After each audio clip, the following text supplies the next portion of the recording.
New information tonight in the search for that missing mother from Nassau County. Joleen Cummings was last seen Saturday as she was leaving her job in Yulee. Well, now her ex-boyfriend has been arrested. First Coast News reporter Nick Perreault joins us live. And Nick, I know authorities have now found her car.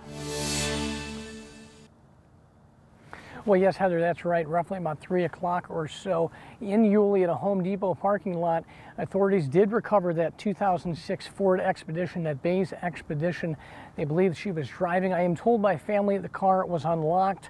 Don't know right now if there are any personal belongings that were inside or, of course, if any fingerprints on it as well. It still has to go through the investigative process.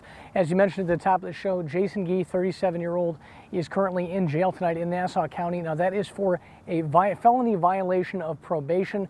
As of right now, the sheriff's office has not released any specific person of interest as it relates to her disappearance.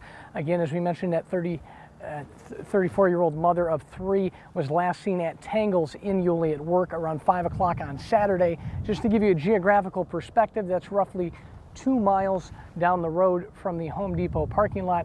Again, still looking for Joleen as well, or for Joleen right now. Again, authorities still looking for them, have not labeled a person of interest.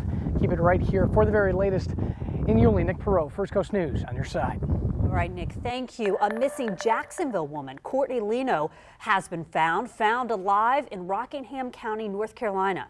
JSO says they believe her to be in danger and possibly abducted by Matthew Dalton.